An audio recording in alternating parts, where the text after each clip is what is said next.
I'm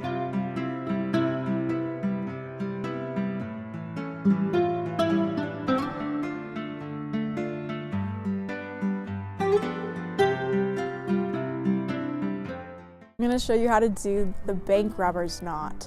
I'm going to go over it in detail and tips on how to do it, and then after that I will review it. This is the bank robber's knot. It's a 3-bite knot, which means no matter how hard you pull on it or the horse pulls on it, even if I was to step on this fence, it's still going to be able to come undone.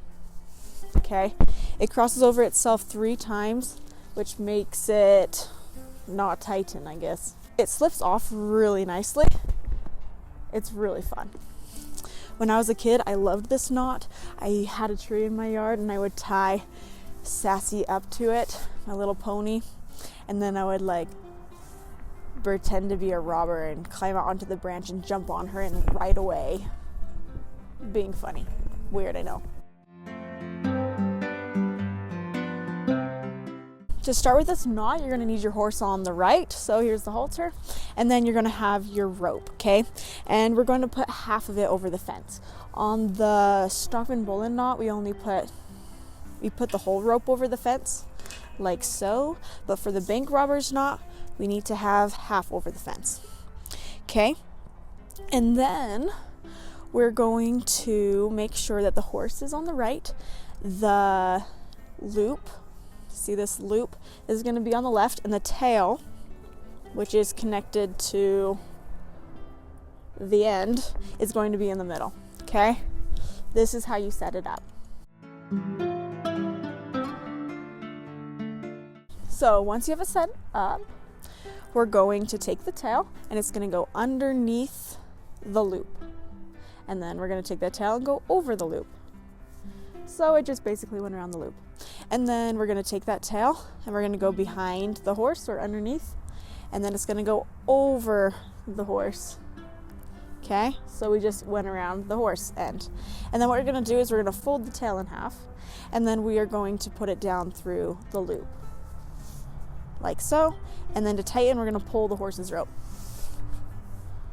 It's pretty easy. Some ways to remember it is I imagine that the tail makes a figure 8 around these two, but it's always going to start going behind the loop. Okay, so it's going to go behind the loop and over, and there's the first part of that figure 8, and then it's going to go behind the horse and over, and there's the second part of that figure 8.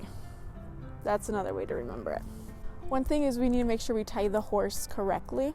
So we don't want them to be too close to the ground or too high up with their head being held hostage by the rope. So if you see my halter right here, let me grab it real quick. See my little snap? So if I have my snap, I want my horse to be tied to where the snap is like level to the ground or a little bit tilted up, with my horse's head relaxed.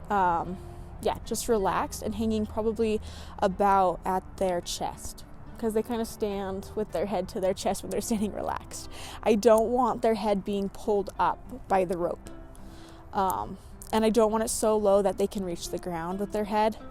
I mean, they can kind of reach it at this, but they can't put their foot over it and get caught, because that would also be bad. With this knot, sometimes it is hard to tie it short enough, because everything that you put into this loop at the end is going to become the horse's rope. Okay, so sometimes you can tie it shorter or do a short loop. You'll kind of just get a hang of it with practice. But you tie your horse a little shorter, and then you can pull and see how long your horse would be. But if you start with a huge loop, it's not really going to work, because that's all going to go into your horse. So just make sure it doesn't get too long or too tight. Don't get your fingers in it. When you are tying this knot, pinch, don't grab, okay? Pinch the outside of the rope and pass it around. Don't get your fingers into it, because if your horse pulls or spooks or anything, it will close on your fingers. And even just like this halo, like this loop right here, if the horse pulls, my fingers are going to get caught, and that's going to hurt really bad. So don't do that. we're gonna have the horse on the right, and we're gonna take the rope, fold it in half and put it over the fence. Okay, and then we're going to take the tail and it's gonna go under the loop, over the loop, under the horse, over the horse, fold it in half, stick it down through the loop, pull the horse to tighten, make sure they're tied correctly, and voila, that's the knot. Thanks for watching, and I'll see you guys in another video. I have more videos on knots and other tack tips if you want help with those, so go check them out.